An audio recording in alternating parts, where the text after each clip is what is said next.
அமெரிக்காவுக்கு வந்த வந்தியத்தேவன். அமெரிக்காவிலிருந்து மாலன். அன்புள்ள தமிழன், நான் தான் என் குடும்பத்தில் தமிழ் பேசும் கடைசி நபராக இருப்பேனா? இந்த கேள்வியை கேட்ட மாணவியை கூர்ந்து பார்த்தார் சிகாகோ பல்கலைக்கழக பேராசிரியர் கோவிந்தராஜன். கேட்ட மாணவியின் விழியோரம் நீர் துளித்திருந்தது.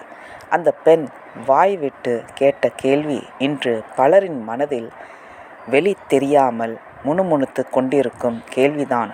அதுவும் தமிழகத்திற்கு வெளியில் வாழும் பலரது மனதில் அப்படியெல்லாம் அச்சப்பட அவசியமில்லை என்று நம்பிக்கையளிக்கும் விதமாக பொக்லினில் உள்ள கலிஃபோர்னியா பல்கலைக்கழக மாணவர்கள், ஆஸ்திரேலியாவிலிருந்து வந்திருந்த ஒரு தமிழ் பள்ளி மாணவி, கலிஃபோர்னியா மாநிலத்தில் உள்ள தமிழ் பள்ளி மாணவர்கள் தமிழில் பேசி உரைகள் நிகழ்த்தி நம்மை நிமிர வைத்தார்கள். சான் பிரான்சிஸ்கோ அருகில் உள்ள சாண்டா கிளாராவில் மே மாத இறுதியில் நடைபெற்ற புலம்பெயர்த்தோர் தமிழ் கல்வி மாநாடு என்ற சர்வதேச மாநாட்டில் இது நடந்தது. நான் பெருமிதத்தோடு அந்த குழந்தைகளை பார்த்து கொண்டிருந்தேன்.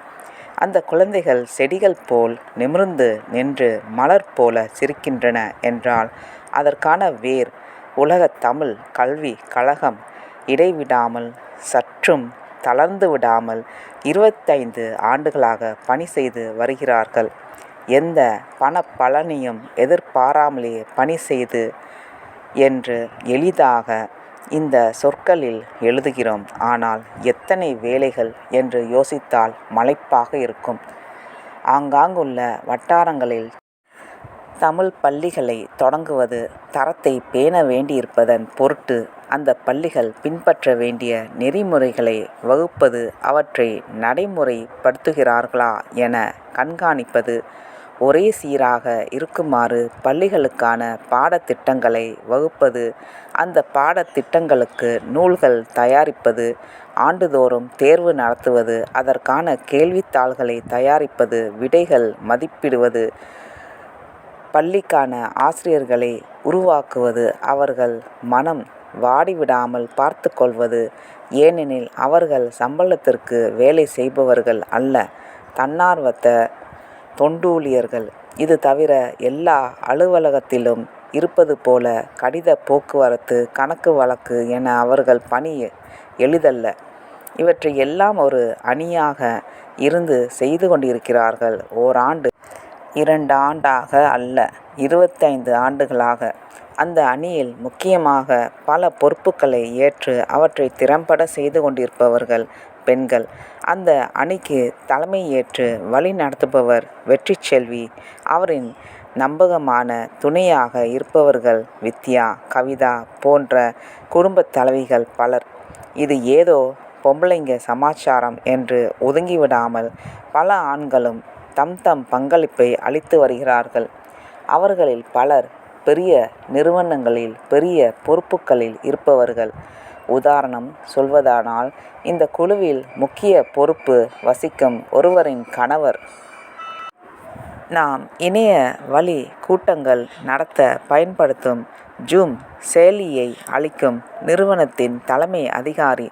இந்த அணி ஒருங்கிணைந்து செயல்படுவதை நான் மே இறுதி நாள்களில் புலம் பெயர்த்தோர் தமிழ் கல்வி மாநாட்டில் கண்கூடாக கண்டேன். அதென்ன புலம் பெயர்த்தோர் தமிழ் கல்வி மாநாடு என கேட்கிறாயா? கலிஃபோர்னியா வட்டாரத்தில் வார இறுதி நாட்களில் புலம் பெயர்ந்து வந்தவர்களின் தமிழ் குழந்தைகளுக்கு தமிழ் பள்ளிகளை நடத்துவதுடன் தங்களை சுருக்கி கொண்டு விடவில்லை. உலக கல்வி கழகம் அதை சிறப்பாக செய்ய வேண்டுமானால் உலகெங்கும் உள்ள தமிழ் அறிஞர்கள், கல்வியாளர்களின் கருத்துக்களையும் அனுபவங்களையும் உள்வாங்கி கொள்ள வேண்டும் என்பதை நன்கு அறிந்திருக்கிறார்கள். தங்கள் அனுபவங்களை பகிர்ந்து கொள்ளவும், மற்றவர்களது அனுபவங்களை அறிந்து கொள்ளவும், எல்லோருக்கும் பொதுவான சவால்களுக்கு வழி தேடவும் அவர்கள் சர்வதேச மாநாடுகளை நடத்துகிறார்கள். இப்போது சாண்டா கிளாராவில் நடந்தது 3வது மாநாடு. இந்த மாநாடு உண்மையிலே சர்வதேச மாநாடு. Canada, England, Singapore, Malaysia, Hong Kong, Australia, Cambodia ஆகிய நாடுகளிலிருந்து கல்வியாளர்கள் வந்திருந்தார்கள். அமெரிக்காவில் உள்ள பென்சில்வேனியா பல்கலைக்கழகம், சிகாகோ பல்கலைக்கழகம், கலிபோர்னியா பல்கலைக்கழகம், புளோரிடா சர்வதேச பல்கலைக்கழகம், மலேசியாவிலுள்ள 3 பல்கலைக்கழகங்கள், சிங்கப்பூர் நான்யாங் பல்கலைக்கழகம் ஆகியவற்றில் தமிழ் கற்பிக்கும் ஆசிரியர்கள் வந்திருந்தார்கள். சிங்கப்பூர், மலேசியா பள்ளிகளில் தமிழ் ஆசிரியர்கள், கல்வி அமைச்சின் அதிகாரிகள் வந்திருந்தார்கள். இந்தியாவிலிருந்து தமிழ் இணைய கல்வி கழகத்தின் அதிகாரி மதுரா வந்திருந்தார். முத்து நெடுமாறன் போன்ற தொழில்நுட்ப வல்லுநர்களும் பங்கேற்றார்கள். இவர்களோடு அமெரிக்காவில் தமிழ் பள்ளிகளில் தமிழ் கற்பிக்கும் ஆசிரியர்களும் கலந்து கொண்டார்கள். இன்று நாம் விரும்பினாலும் விரும்பாவிட்டாலும் நம் வாழ்வு தொழில்நுட்பம் சார்ந்ததாக அமைந்துவிட்டது. 10 ஆண்டுகளுக்கு முன் கையில் செல்போன் இல்லாதவர்களை காண்பது அரிது. இன்று கைபேசியிலிருந்து கண்ணை அகற்றாதவர்களை காண்பது அரிது. உனக்கு தெரியுமே, நம் குழந்தைகள் கைபேசியின் தீவிர காதலர்கள். கன நேரமும் அதை விட்டு பிரிய மாட்டார்கள். சாப்பிடும் போதும் கூட வாய்தான் திறந்திருக்குமே தவிர கண் கைபேசியில்தான் இருக்கும். இந்த ஆர்வத்தையும் தொழில்நுட்பம் அளிக்கும் வசதிகளையும் தமிழ் கற்பிப்பதில் எப்படி பயன்படுத்துவது? முத்து நெடுமாறன் கனி மணி என்ற ஒரு செயலியை மான்விழி என்ற ஆசிரியையின் பங்களிப்புடன் உருவாக்கியிருக்கிறார்.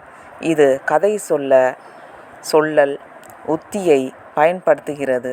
சிங்கப்பூர் கல்வி அமைச்சு மாணவர்கள் 21ஆம் நூற்றாண்டு திறன்கள் என்று சொல்லப்படும் சுயமா கற்றல், சுயமா முடிவெடுத்தல், தரவுகளை தேடி கண்டறிதல் போன்றவற்றை மொழிப்பாடங்கள் வழி கற்பிக்கிறது.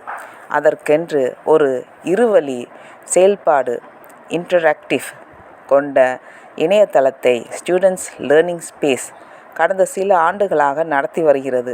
அதன் மாணவர்களே தங்கள் திறன்களை தாங்களே மதிப்பிட்டு கொள்ளலாம். இதை பற்றி கல்வி அமைச்சு அதிகாரிகள் மோகன் சுப்பையா, ஆக்ஷிகா சித்திகா விவரித்தார்கள்.